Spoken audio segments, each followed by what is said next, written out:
মুখ্যমন্ত্রী পারলে তো একটা ওই তো তৃণমূল কংগ্রেস ভবনের পাশে একটা আদালত ওখানে বসিয়ে দেন আর কুণাল ঘোষকে চিফ জাস্টিস করেন। তো সেটা তো সম্ভব নয় গণতন্ত্রে। একবারও বলছি না যে বাংলাদেশ সেখানে হবে বা বাংলাদেশের মতন পালিয়ে যেতে হবে, কিন্তু ওনারা নিজেরাই বলছেন যে হ্যাঁ, যে বাংলাদেশের মতন করার চেষ্টা করছে, বাংলাদেশের মতন করার চেষ্টা করছে। তো যারা অপরাধ করেছে তারা অপরাধীরা সবসময় ভয় পায়। শেখ হাসিনার মতন আমাদেরও পরিণতি হবে না তো। শামীম ওসমানের মতো খেলা হবে স্লোগান তো আমরাও দিয়েছি। শামীম ওসমানকে বোরখা পরে পালাতে হয়েছে কুয়েতে, আমাদের কোথায় পালাতে হবে ওরা কিন্তু মানুষের কণ্ঠস্বর তো এইভাবে দমানো যায় না, সেটা কুণালবাবুও জানেন, সেটা মমতা বন্দ্যোপাধ্যায়ও। আপনাদের দল বারবার মুখ্যমন্ত্রীর পদত্যাগ চেয়েছে বা অন্যান্য রাজনৈতিক দল তারাও চেয়েছে। সেই প্রসঙ্গে কুণাল ঘোষ তিনি বলছেন যে যারা পদত্যাগ চাইছে ময়দানে খেলা হবে। ময়দানে তো খেলা অনেক তো খেলা হলো, এবং এই খেলা হবে স্লোগান যারা দিয়েছিল তারাও কিন্তু এখন তাদের সঙ্গেও খেলা হয়ে গেছে। তো কুণালবাবু এই ধরনের কথা বলেন, এগুলো কোনো রাজনৈতিক ভিত্তি নেই, এগুলো কিছু নেই। ময়দানেই তো লোকে নামছে, ময়দানেই খেলা হচ্ছে। 14 তারিখ রাতেও ময়দানেই মানুষ নেমেছিল, এখনও মানুষ ময়দানেই নামছে। মুখ্যমন্ত্রী বলছেন সরকারের বদল চাইলে ভোটে যান, ভোটে জিতে আসুন। মানে আপনারা তাহলে তো ভোটে সেই অনুসারে এই রাজ্যে জিততে পারেননি। না, ভোটের খেলা তো ভোটের সময় হবে, সেটা তো গণতান্ত্রিক পদ্ধতিতে হবে। কিন্তু আমরা যে পদত্যাগ চাইছি বা আমরা যে বলছি দফা এক দাবি এক মুখ্যমন্ত্রীর পদত্যাগ, অন্যান্য রাজনৈতিক দলও বলছে, এটা মানুষের কথা, এটা মানুষের দাবি। এখানে মানুষ বলছে, এখানে তো গণতন্ত্রে অবশ্যই নির্বাচন একটা অঙ্গ, গণতন্ত্রের পার্ট, সবচেয়ে বড় উৎসব। কিন্তু মানুষের কণ্ঠস্বর তো এইভাবে দমানো যায় না, সেটা কুণালবাবুও জানেন, সেটা মমতা বন্দ্যোপাধ্যায়ও জানেন। কিন্তু কার্যত দেখা যাচ্ছে যারা বিরোধিতা করছে তাদেরকে কখনো লালবাজার তলব করছে, বা শান্তনু সেন যিনি দলের বিরুদ্ধে যে কথা বললেন তাকে পদ থেকে সুকেন্দু শেখর রায়, তাকে তিনি নিজের সরকারের প্রশাসনের কে ভয় পেয়ে তিনি হাইকোর্টের দ্বারস্থ। মানে বিরোধিতা করলে তো তাহলে এই চাপ যদি পড়ে মানুষ তো কোথাও গিয়ে বিরোধিতা করতে ভয় পাবে। হ্যাঁ, সুকেন্দু শেখর রায় উনি পোস্টটা ডিলিটও করলেন, কিন্তু একটা কথা আমি বলে দিই, দায় তাদেরই আছে যারা সরকার থেকে প্রত্যক্ষ বা পরোক্ষভাবে উপকৃত হয়েছে। যারা এই সরকারের থেকে এক পয়সা উপকৃত হয়নি তাদের কোনো দায় নেই। সেই মানুষদের, সেই পশ্চিমবঙ্গের যারা মানুষ, তাদের কিন্তু কোনো দায় নেই যারা সরকারের থেকে উপকৃত হয়নি। তো ফলে যারা তৃণমূল কংগ্রেস করে তারা ভয় পেতে পারে, তাদের চাপ থাকতে পারে যে আমার রাজ্যসভার পদ চলে যাবে, আমার এমএলএ চলে যাবে, আমার এমপি চলে যাবে। কিন্তু যাদের কিছু পায়নি তাদের কিসের ভয়?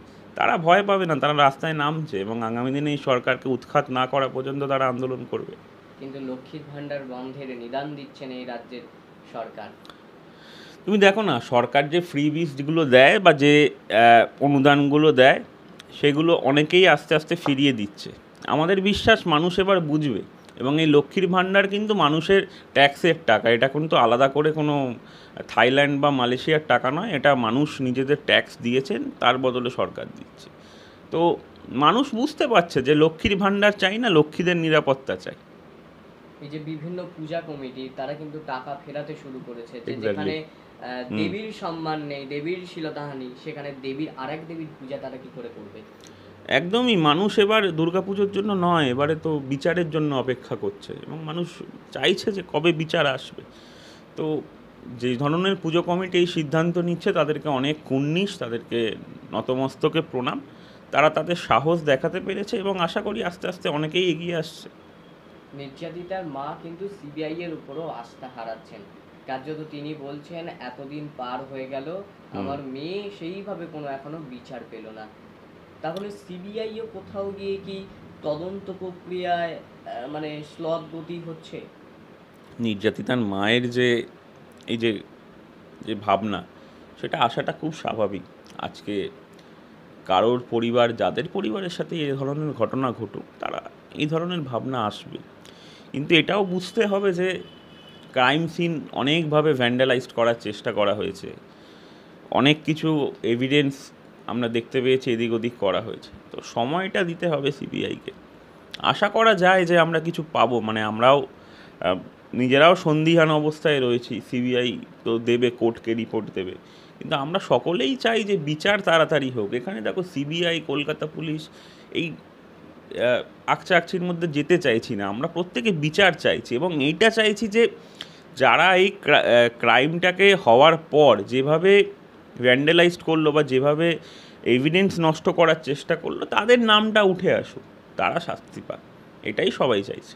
কিন্তু সাধারণ মানুষ ও বহু সাধারণ মানুষ বলছেন সিবিআইকে দেখা গেছে অনেক বছর সময় নিয়ে না একটা তদন্ত প্রক্রিয়া শেষ করতে। ঠিকই, এটা তো স্বাভাবিক। দেখো, বিরোধী দলনেতা যেটা বলেছেন শুভেন্দুদা, যে সিবিআইয়ের মধ্যেও যে সব অফিসার একদম বিশাল সৎ রয়েছে বা বিশাল কিছু রয়েছে তেমনটা নয়, প্রত্যেকে করাপশন তো থাকে, কিন্তু সিবিআই একটা নিরপেক্ষ সংস্থা, মানে ওভারঅল নিরপেক্ষ সংস্থা। এবং তার কারণটা কি না, আদালত সিবিআইয়ের ওপর ভরসা রাখে এবং আদালত নিয়ন্ত্রণ করে তদন্তটাকে। আদালতের কাছে রিপোর্ট জমা দিতে হয়, আদালতকে জবাবদিহি করতে হয় সিবিআইকে। সেই জন্য সিবিআইকে লোকে ভরসা করে, মানুষ ভরসা করে, এবং আশা করবো আমরা যে খুব তাড়াতাড়ি এই তদন্তের ফল বেরিয়ে আসবে। মুখ্যমন্ত্রী বলছেন বিজেপি যা বলে কোর্ট তাই শোনে, অর্থাৎ কোর্ট সেই রায় দেয়, একদম সরাসরি আদালতকে আক্রমণ। দেখো, মুখ্যমন্ত্রী পারলে তো একটা ওই তো তৃণমূল কংগ্রেস ভবনের পাশে একটা আদালত ওখানে বসিয়ে দেন আর কুণাল ঘোষকে চিফ জাস্টিস করে।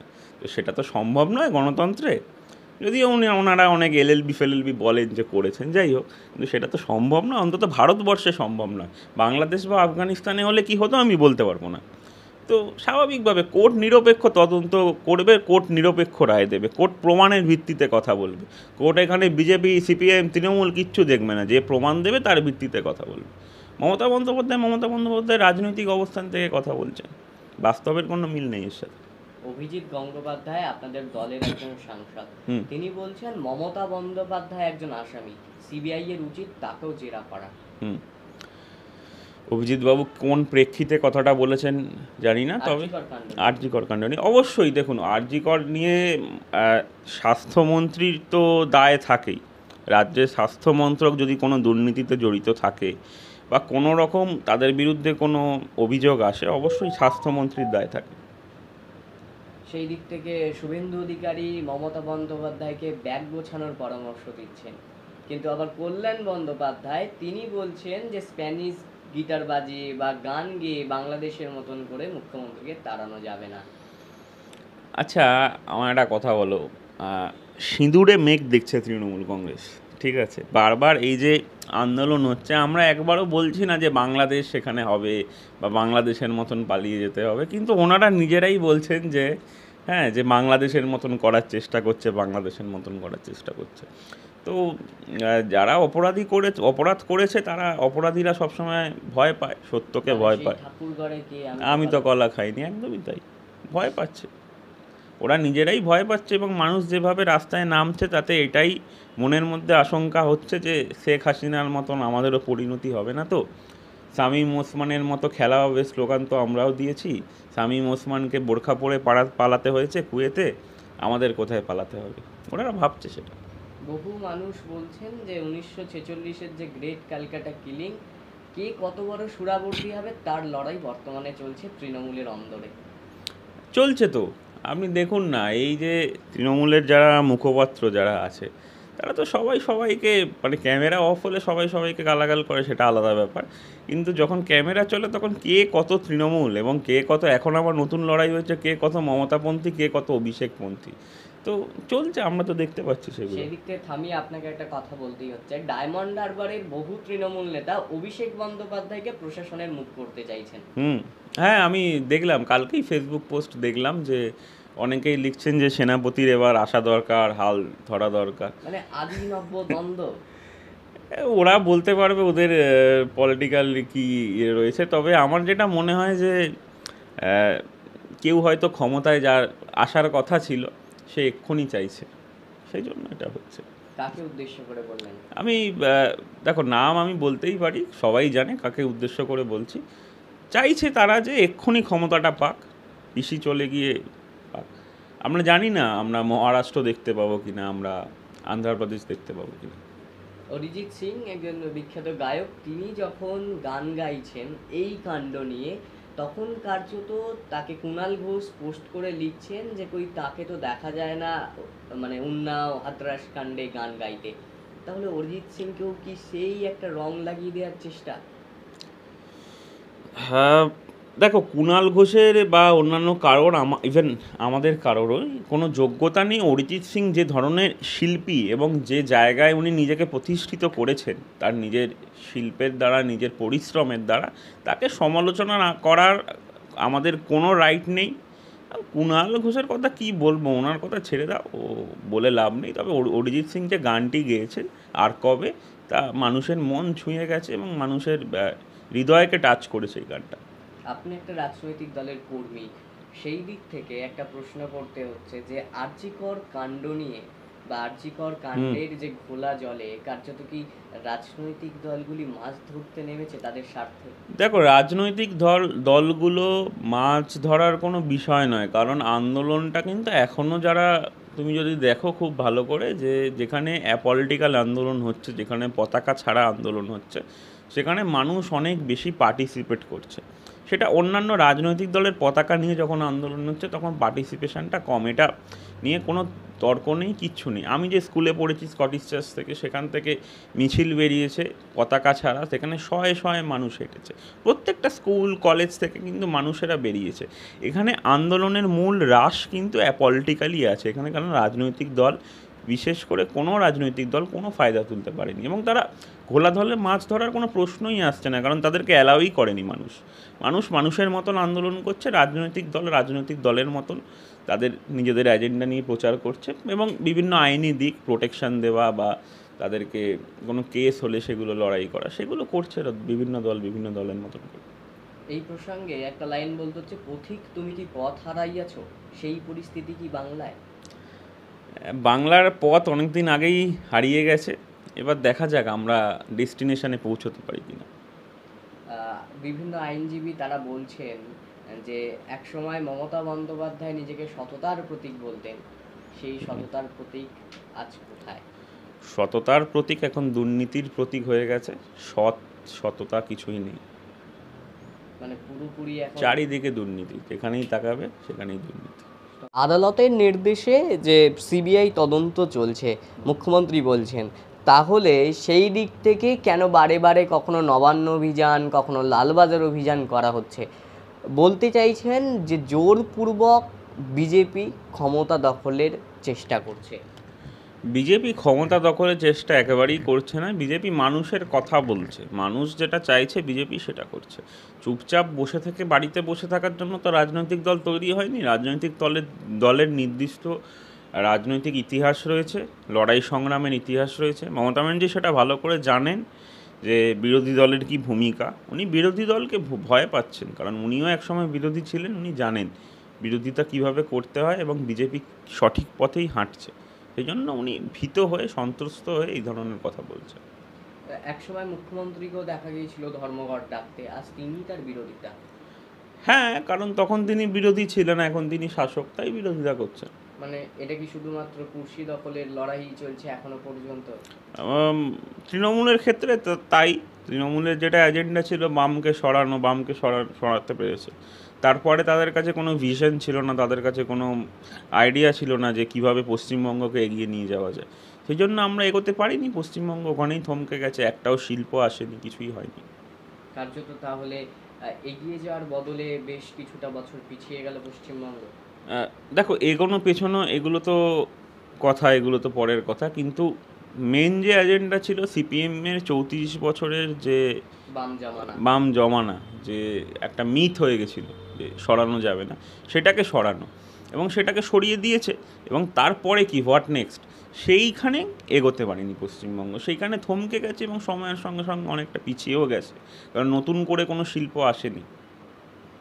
অভিষেক বন্দ্যোপাধ্যায়কে নিয়ে যে একটা রাজনৈতিক চর্চা চলছে বা তাদের দলের অন্দরেই যে কথা উঠছে, তবে কি অভিষেক বন্দ্যোপাধ্যায় কি দেখা যাবে প্রশাসনের প্রধান মুখ হিসেবে? হ্যাঁ, আমরা তো অপেক্ষা করছি একটা উত্তরপ্রদেশ বা একটা মহারাষ্ট্র, দেখা যাক কতটা কি হয়। মানে আমরা নয়, গোটা পশ্চিমবঙ্গের মানুষই অপেক্ষা করছে যে এই পিসি ভাইপোর লড়াই, এটা কতটা সাজানো আর কতটা কি জানি না। দেখি, আমরাও দেখছি। কার্যকর কাণ্ড নিয়ে তো তাহলে তাদের তৃণমূলের অন্দরই একটা দ্বন্দ্ব কার্যত, এবং সেই দ্বন্দ্ব, যে দ্বন্দ্ব উঠে আসছে তা তো একদম কার্যত বড় আকারের দ্বন্দ্ব। আমরা দেখতে পাই মাঝে মাঝে ফেসবুকে দেখি লোকজন লেখে যে সেনাপতিকে চাই, হাল ধরো, ইত্যাদি ইত্যাদি নানা বিশেষণ, এবং সবাই ওই একই ছবি প্রত্যেকে পোস্ট করে। তো বোঝা যায় যে আদৌ ওরা করছে না কেউ করাচ্ছে কে জানে। কলকাতা পুলিশ এগুলো একটু মাঝে মাঝে দেখতে পারে, এই এত বিরোধীদের ফোন না করে। জুনিয়র ডাক্তাররা যে আন্দোলন করছেন, মুখ্যমন্ত্রী বারে বারে বলছেন যে আন্দোলন থামিয়ে এবার কাজে ফেরার কথা, এবং তিনি বলছেন যে এফআইআর করে আমি কারো জীবন নষ্ট করতে চাই না, কিন্তু আন্দোলনকারীরা বলছেন আমরা আন্দোলন করব, এইভাবে ভয় দেখিয়ে বা কোনো কারণে আন্দোলন থামানো যাবে না। এটা একটা প্রচ্ছন্ন হুমকি দেওয়া, যে যারা আন্দোলন করছে তাদেরকে ভয় দেখানো, যে দেখো আমি যদি এফআইআরটা করি তাহলে কিন্তু কেরিয়ারটা শেষ হয়ে যাবে, পাসপোর্ট পাবে না, ভিসা পাবে না।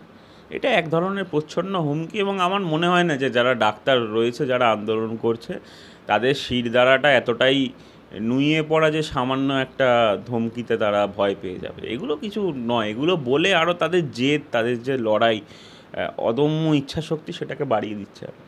কোথাও গিয়ে কি মনে হয় না যে শীত দ্বারা খোঁজার কাজ চলছে এখন, অনেক মানুষ শিরদাঁড়া খোঁজার কাজ নয়, মানুষ এগিয়ে গেছে, মানুষ নেমে পড়েছে রাস্তায়, মানুষের আর পিছোবার কিছু নেই, এখান থেকে পিছোবার জায়গা নেই আমার মনে হয়।